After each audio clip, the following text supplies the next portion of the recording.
안녕하세요. 수업 요약드리겠습니다.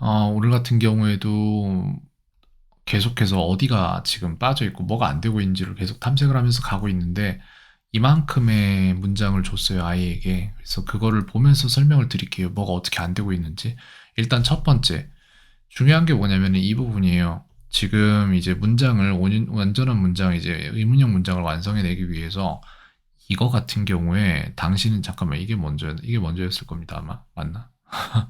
당신은 그 창문을 부수었나요? 라는 질문을 하려면은 이게 몇 가지가 필요해요. 저희에겐 당연한 게 아이들한테 당연하지 않습니다. 그래서 부쉈나요? 라고 얘기를 했을 때 이게 과거 시제인지를 판단하는 능력이 필요하고 그게 과거라는 걸 아는 게 첫 번째일 것이고 그 다음에 그 과거라는 거를 표현해내기 위해서 디주라는 게 들어가야 된다는 거를 여기에다가 넣어줘서 이렇게 판단을 하게끔 만들고 있어요. 그래서 보면은 이런 문제를 아이는 볼 것이고 그 다음에 Did you break the window? 이런 답을 보게 되겠죠.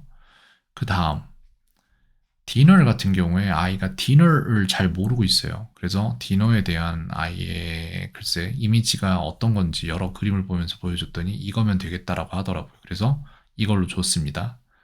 그렇게 해서 저녁 식사 그림으로도 물어보고 소리로도 물어보고 이런 식으로 되고 아침 점심 식사도 잘 모를 때가 많아요. 가르쳐준 기억 분명히 있는데 몇 번 가르쳐줬던 것 같은데 남아있지 않을 상황이에요. 오늘 왜 그런지 모르겠습니다. 저도 그래서 또 줬습니다. 다음 문장을 완성하기 위해 빈칸에 알맞은 것을 넣으시오. 위랑 같은 맥락인데 이거 같은 경우에도 먹을 건가요? 라고 했을 때 이게 보고 나서 미래 시제인지 과거 시제인지에 대한 구분을 잘 못해요. 그래서 그거를 계속해서 넣어줘야 되는 상황이고 잠깐만 이거 지금 딴 데로 갔나? 잠시만요. 이상한데. 내가 방금 전에 추가해놓은 문제들이 왜 안 보이죠? 잠시만요. 이거잖아요. 아니 왜 이러지? 여기에 넣은 게 맞는 것 같은데 왜 제가 추가한 것보다 그죠? 훨씬 많지. 그래서 이거란 말이에요. 지금 이렇게 쭉 내려가면서 설명을 드리자면은 이런 거 그래서 똑같은 케이스로 이것도 지금 시제 파악을 하고 한글로 써도 그다음 그 시제에 맞는 뭐가 들어가는지에 대한 키워드, 초반 키워드를 다 잡아낼 수 있어야 돼요. 그래서 먹나요? 이렇게 했을 때는 평소란 말이에요. 그래서 do you가 들어가는 게 맞습니다. 그 다음 거. 이거를 못 읽어요. deal이라고 읽을 때도 있고 be라고 읽을 때도 있고 bid라고 읽을 때도 있고 그래요. 그래서 이런 식으로 정리를 해줘야 됩니다. 근데 천천히 본인이 하면 할 수 있는데 그거를 할 생각을 잘 안 합니다.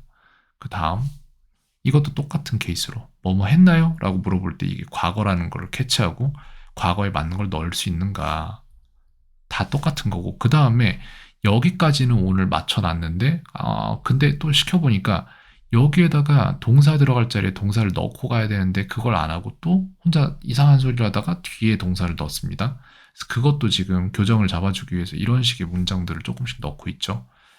그 다음에 break, broke, broken 같은 경우에 이것도 약간 문제인 게 발음이 안 되는 것들이 존재해요. 그래서 break 같은 경우에 이게 이렇게 되잖아요. 여기 밑에 나오는데 이거 같은 맥락이고요. 이거 이게 발음이 블랙 이런 식으로 블랙 이렇게 해서 앞에 리을 받침 들어가는 글자는 되는데 받침이 없는 블랙 이런 받침이 이게 안 읽어져요 아이가. 그래서 이걸로 고치는데 시간이 좀 걸렸습니다. 근데 이걸 해야 되나 말아야 되나 생각을 했던 게 예를 들어 제가 어느 지역인지 정확히 모르겠는데 쌀 발음 안 되는 분들도 있잖아요. 근데 제가 그분들 앉혀놓고 1시간 동안 쌀 시키면 안 되지 않을까요? 그래서 그런 케이스인가 해서 해야 되나 말아야 되나 고민을 했었는데 오늘 그래도 조금 해보자라고 해서 좀 해봤더니 이런 식으로 조금씩 쓰면서 잡아줬더니 잡히더라고요. 그래서 나중에는 break, broke, broken 약간 느리긴 하지만 해냈습니다. 그래서 그걸 조금씩 잡아가면 되는데 아이한테 이 숙제를 다 소리가 나게끔 이렇게 만들어 주는데도 안 잡히는 이유는 뭐냐면은 아이가 이거를 break 본인이 스스로 이걸 잡아야 된다라는 생각 자체를 안 해요. 발음을 똑바로 해야 된다라는 생각 자체를 안 하는 것 같아요. 아무도 이런 얘기를 안 하니까. 네, 그래서 저랑 수업하면서 되게 생소했을 거예요, 아마. 이걸 해야 돼? 이런 생각을. 그 다음 이것도 broke. 하나하나 이제 파닉스적으로 읽으면 어떻게 되나? 라고 하고, 이는 에 발음이 나지만 끝에 들어갈 때는 으 발음이 나서 broke가 된다. 라고 이런 식으로 가르쳐 줬고요. broke. 그 다음에 이제 그런 비슷한 것들이 있고, 그다음에 이게 문제가 뭐냐면은 "당신은 물을 마실 건가요?" 이렇게 했을 때 이게 미래 시제라는 파악을 못 해요, 봤을 때. 이걸 자꾸 과거라고 생각할 때가 있고 미래라고 할 때도 있고 평소라고 할 때도 있고 이게 자기 맘대로더라고요. 그래 가지고 이런 문제를 되게 여러 개를 후반에 만들어 줬던 걸로 기억을 합니다. 시제 구분 문제만. 네. 그렇게 해서 일단 숙제를 넣어 줬고 아이가 숙제 매일매일 하고 있는 거 저는 잘 알고 있습니다. 그전에 그게 안 됐었는데 지금은 되고 있죠. 꾸준함만 되면은 그러면 다 할 수 있는 부분이니까 그러니까 여기 요 부분은 나오는데 그러니까 계속 이거 하면 됩니다. 오늘 이거 숙제 정리한 거 아이한테 보내줄 거예요, 지금.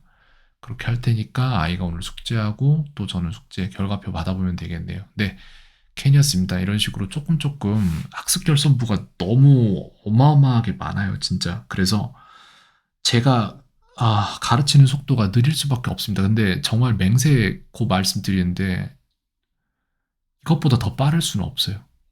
그래서 아이가 지금 숙제 평소에 꾸준히 해 가고 있으니까 점점 잡힐 거고요. 다만 제가 원하는 거는 아이가 스스로 발음에도 좀 더 신경을 썼으면 좋겠다라는 생각을 하면서 그걸 계속 넣어주고 있는데 본인의 인식이 바뀌면 아마 숙제하는 만큼이 바로 본인에게 투자가 돼서 조금씩 바뀌어 나갈 겁니다. 이번 주에도 아마 조금 달라질 거예요. 네. 그렇게 해서 정말 전에 학습 결손 났던 부분들을 진짜 싸그리 파악해서 하나하나 싹 다 잡아가고 있습니다. 네. 캔이었습니다. 오늘 하루도 평온하세요.